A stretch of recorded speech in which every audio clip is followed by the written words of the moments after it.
सर्वप्रथम सबै भाइहरुलाई मेरो नमस्कार। सर्वप्रथम परिचय दिन चाहन्छु। म चाहिँ नेपाल पूर्व प्रहरी संगठन रामधुनी नगर कार्य समितिको अध्यक्ष। मेरो नाम चित्रबहादुर कार्की। हाम्रो संस्था रिटायर भएका पूर्व प्रहरी भूपू प्रहरीको एउटा संस्था स्थापना भएको छ। त्यो नेपाल पूर्व प्रहरी संगठन, अब त्यसको अध्यक्ष हो म।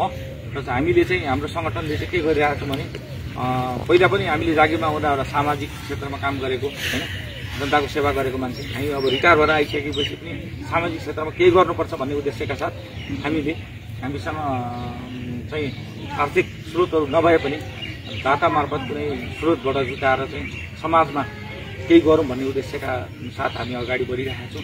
त्यसै सन्दर्भमा हामीले चाहिँ केजी गेलाल फाउन्डेसन काठमाडौँका हाम्रा प्रोपाइटर भनेछु हाम्रो अध्यक्ष हाम्रा आदरणीय दाइ केदार गेलाल जो अहिले चाहिँ अमेरिका बस्नुहुन्छ, उहाँसँग चाहिँ मैले कुरा गरेर उहाँ चाहिँ हाम्रो रामगिरी 4 को नै हुनुहुन्छ बासिन्दा।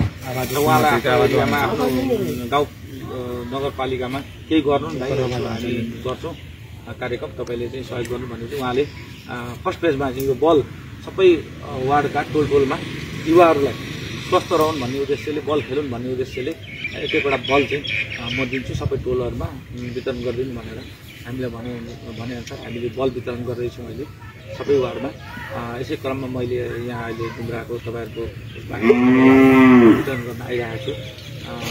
यो बल खेल्नुहोस् होइन, स्वस्थ हुनुहोस्, बल खेल्न स्वास्थ्यको लागि धेरै राम्रो कुरो भएको हुनाले तपाईँहरूलाई बल खेल्न प्रेरित गर्दै यो बल हामीले हस्तान्तरण गर्न गइरहेका छौँ।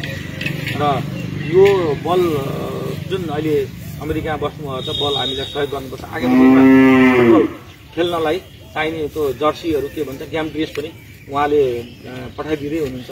त्यो पनि हामी सेकेन्ड फेजमा यहाँहरू सामु ल्याएर वितरण गर्ने नै छौँ।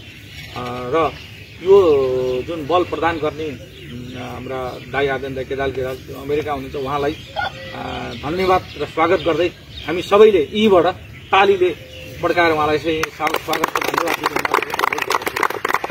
ल अब कुनै एकजना भाइहरू आएर यसमा दिएको कोही एकजना प्रमुख हुनुहुन्छ होला टोली, उहाँ आएर यो बल चाहिँ बुझिदिनु हुन म यहाँलाई अनुरोध गर्दछु। ल धन्यवाद।